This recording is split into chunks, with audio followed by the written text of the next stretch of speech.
As Rishi Sunak makes his first moves, the CEO of Tata Steel says time is running out for the company's UK business. Speaking exclusively to me, V Narendran, the global CEO of Tata Steel, said the breathing space is vanishing. He hopes the UK government will take a decision on funding soon. Conversations are currently on. Take a look. I think there's a new government, so we'll wait for the new government to be in place, and we will continue the conversations that we've had with the previous governments. And I think we will look forward to an early resolution, because obviously with high energy costs and the economic situation in Europe, the business, which is inherently fragile, will struggle going forward unless we take some calls very quickly. Mm-hmm. And I would imagine that these are difficult calls that will have to be taken. But given the precarious position that the UK government finds itself at this point in time, and the economy finds itself, it is fiscally constrained. Is there hope or confidence that there could perhaps be a resolution by way of funding coming in from the UK government? So, Shereen, there are two important things to keep in mind. Firstly, we are a very important part of the value chain in the UK. Right? So it's not just about Tata Steel. We supply more than 50% of the steel used by the auto industry in UK. We supply more than 50% of the steel used by many construction companies in the UK. We supply a lot of the steel used by the packaging companies in UK.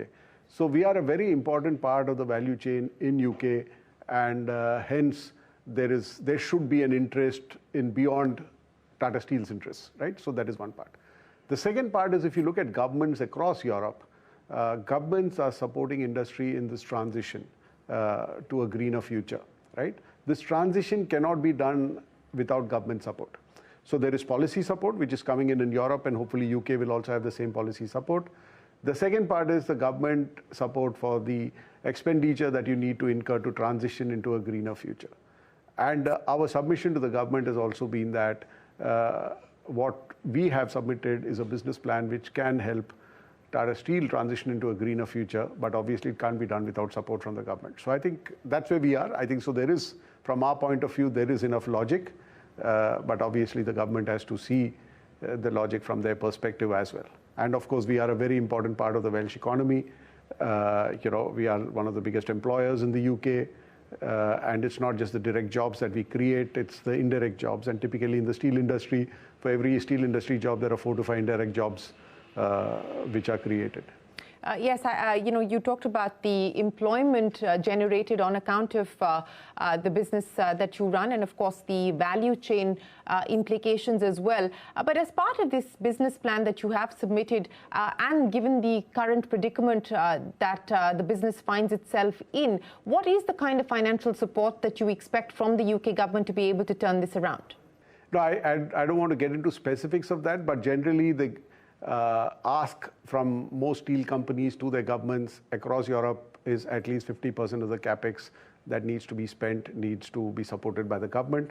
On top of that, there needs to be support on OPEX to the extent of the differential in energy costs when you move from the current energy sources to new energy sources. I think these are the fundamental principles, not just for Tata Steel, but pretty much all steel companies in Europe have been talking to their governments about, and so that's as much as I can say now without getting into the specifics. I understand, but at this point in time, is there any possibility that the India business, your India business, may also have to fund, the UK business in any form or fashion? Is that at all a possibility at this point in time? I think the position we've taken, and which we've been saying for some time, is each of our businesses need to stand on its own. We have supported the business for a long time. We have invested a lot of money over the years in trying to keep the business going. But I think now it's time for other stakeholders also to chip in. Mm-hmm.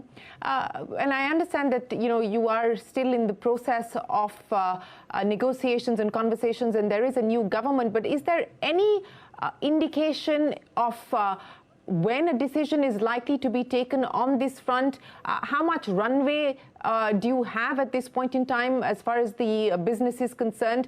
By when would you like the government to take a call on this? And if there isn't going to be the transition package that you seek, what then? Will it be easy to find a buyer in an environment like this?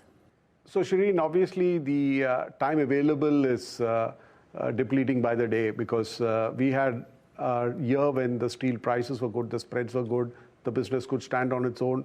That gave us some breathing space, but that breathing space is rapidly vanishing because of the high energy costs in Europe and the macroeconomic conditions in Europe and UK. Right, so we don't have much time, so we need to get to this decision sooner than later, and I think that's been a submission to the earlier governments, and there'll be a submission to the new government. What are the options that we will pursue or discuss when we reach there?